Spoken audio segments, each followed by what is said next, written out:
Jaguars in the regular season.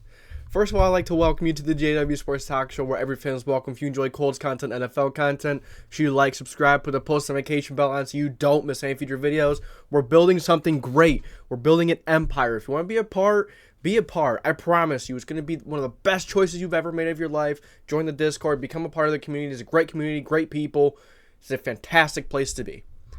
Then, so Anthony Richardson becoming the Indianapolis Colts starting quarterback. It's official.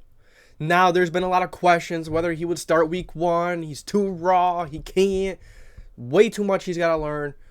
But you know what? With how little experience he had in college, he just needs to play. He can't get that experience on the sideline, holding the clipboard and watching. The best experience and the best learning experience that he is going to get is on that field, getting hit, throwing interceptions, and getting sacked. Those are the best experiences that he can experience. Those are the best ways he can learn. You know, a lot of the best, the greats, they learn they learn from their mistakes. They get in there and they learn from their experiences.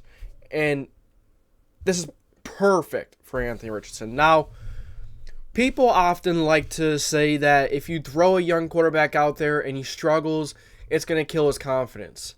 If you ask me, I would rather throw my young quarterback in the fire to see if he could deal with the stress, to see if he could bounce back, because yeah, maybe it could hurt the confidence a little bit, but at the end of the day, you're always going to have bad games. You're always going to have bad stretches. Now, as a young quarterback, you're learning. It can absolutely hurt the confidence, but if it hurts the growth, then do they really have the mindset and the mentality that a leader needs to have to lead an NFL team to a championship? Let's be honest. I think it's very good for the quarterbacks to have a lot of stress early on, to go through these rough patches, to maybe have their confidence destroyed in a way, because it shows who they are as a player. You know, how they're built up here. Can they deal with it? Can they bounce back? It's crucial. So that's kind of like my counter argument to the people saying that, you know, if you kill their confidence, their career is over. That's not up to anybody else but the quarterback. The quarterback wants to lay down and not continue to get better and just stop working as hard just because things are not going his way. Then, I'm not saying that he's not working as hard, but if he can't bounce back mentally, then is he ultimately prepared to be an NFL starting quarterback for a championship caliber squad? I'm not saying the Colts are championship caliber. I'm just saying in general. But a lot thought that Gardner Minshew would start week 1. And at first, I'm like, no, there's no way Jim Irsay is going to let Gardner Minshew trot out there week 1. No way. There's no way he's not going to let his 4th overall pick not be out there. Now, then I kind of started going into the area of thinking, yeah, maybe Minshew just should start because Richardson has a long way to go and he has a lot to learn. But honestly, after that week 1 start, I thought he looked a lot better than I thought he would. He did have some issues here and there. He did panic a little bit in some plays, but honestly, and I think that's how that interception happened. He made a disaster. He made a bad play into a disaster. If you watch the quarterback school, the QB school guy, that's who I watched. I'll link him in the description. Very good video breaking him down. But he made a bad play into a disaster. And that's something he will learn over time, that he will need to learn over time. Throw the ball away, get down, don't force it. And on top of it, he sailed it. He panicked, he sailed it. But the best thing I saw, something that I kind of just touched on, after he threw that interception, he bounced back. He came right back. He was on phase, like it didn't bother him at all. And you know how important that is? To throw an interception and come back the next drive, the next play like you never did? Very important. And when you see, I'm not just saying this because I'm a Colts fan, not just being biased, but when you watch training camp, when you see him and you hear the other players talk about him, he is working his rear end off all day, all night, every day. He loves the game of football, and he is working I didn't finish it.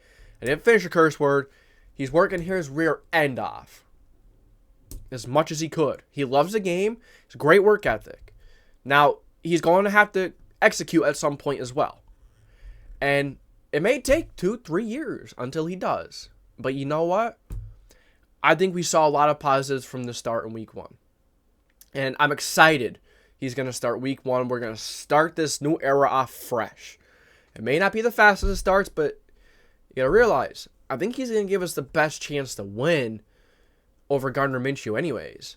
Gardner Minshew, he's a good game manager. He's going to give you a chance to win every game. He's going to be all right. He's nothing special. He's nothing horrible. He's going to go in there, play his game, and he's not going to wow you, but he's going to make a few throws here and there where you're like, okay, nice throw. Okay, good play. But he's never going to have that play where you're like, gosh, damn, glad we have him as our starter. And that's no disrespect. He's going to play his role in the team where he is best suited to. But Anthony Richardson brings a whole new element to this offense than Gardner Minshew can on the ground. And on top of that, Anthony Richardson has a wild arm, one of the strongest arms in the league, actually. He's very strong.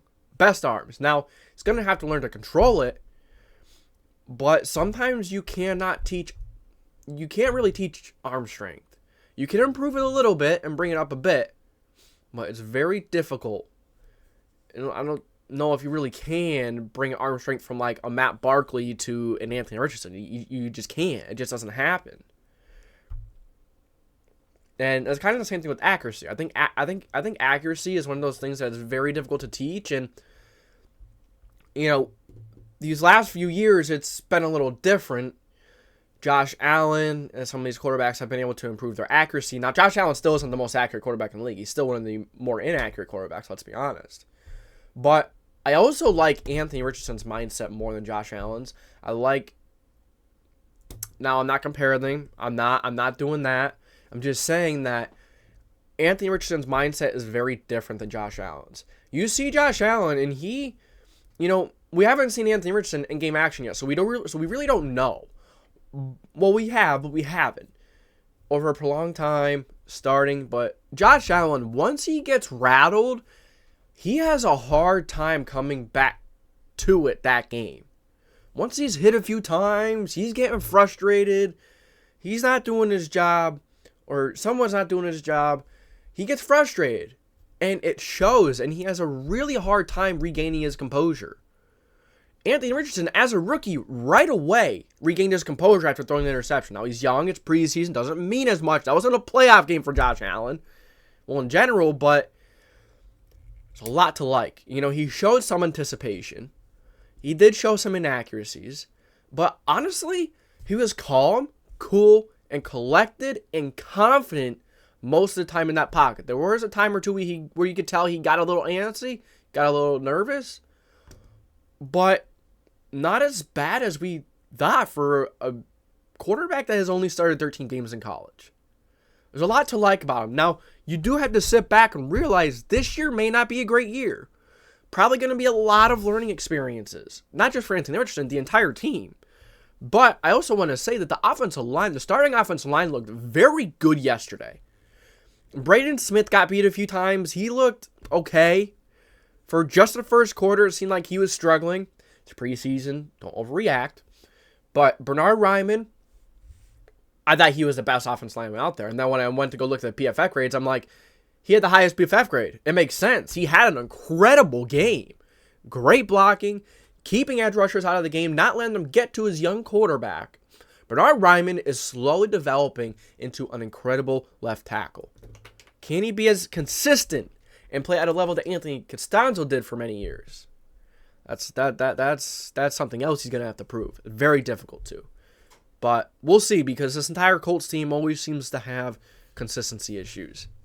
And I would expect Anthony Richardson to have that his first year, 2 years, but a lot of this team seems to have their inconsistency. It's like Ryan Kelly. I know Will Fries looked pretty bad. I watched the tape and I thought Will Fries looked all right. Although PFF's pass blocking grade was 30.9 or something for him, I thought he looked okay. Yeah, he made some mistakes, but when you're going from Danny Pinner to that, I mean, it was a big improvement. But then when you went from Will Fries to Danny Pinner, it's like, yeah, Will Fries is better than Danny Pinner. Now, in the preseason with Anthony Richardson, you also got to kind of look at it and realize that offensive plays aren't as intricate. The defenses are simple. Everything is very simple, very plain, very vanilla. They don't overcomplicate things. They keep it very simple. They just want to see their players one-on-one, simple concepts, and see what they got. And it did seem like Anthony Richardson had a lot of one read set up for him, but we'll see as he progresses, as he develops, how that changes. So, we'll see. I'm excited. There's a lot to be excited about. But you also have to step back and realize that they're probably not going to be great right away. Not just Anthony Richardson, but it's going to take some time. So, that's all I got from you today. Anthony Richardson is officially named as the Indianapolis Colts starting quarterback for Week 1. Now, one last thing. I was a little shocked that they released this early because this allows the opponent to know who the Colts are starting Week 1. They're not waiting until last second. They could have known within the franchise, within the building, and then just say it like, the last week or a few days before, or then in training camp, instead of giving them all this time to study even more.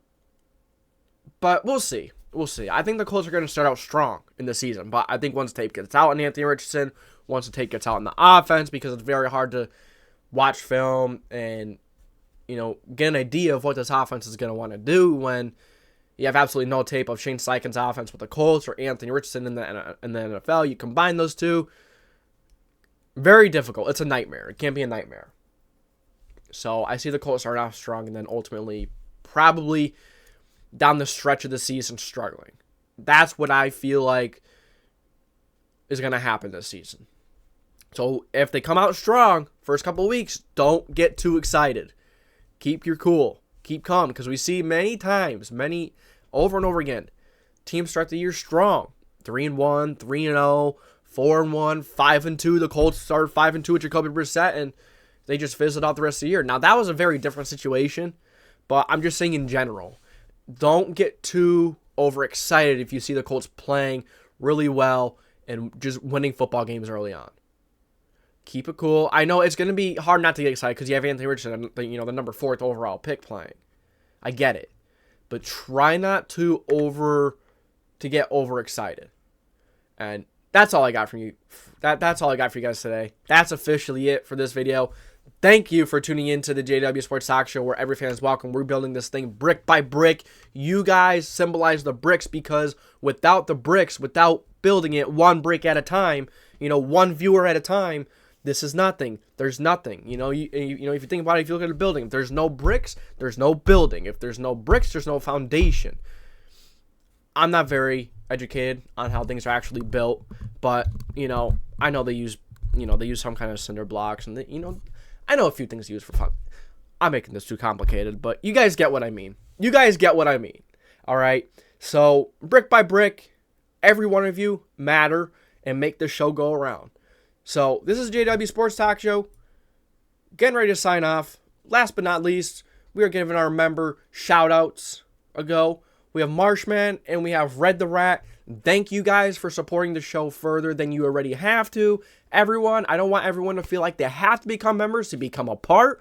But if you are a member, you will get a little extra back, because you're giving a little extra to me. And it's only fair, but really, what you guys give to me and put into the show, it goes right back to you guys. So remember that. It's not just, me putting on, pressing that record button and saying, hey, yeah, talk about the topic and say goodbye. Screw you. No, I don't do that. I press that record button and I try to get you guys involved as much as possible, because without those individual bricks, those individual viewers, the individual people of the audience, there is no JDW Sports Talk Show. JDW Sports Talk Show. Signing off. I should probably end on the other note. I think I added too much. Let me know what y'all think. That's it.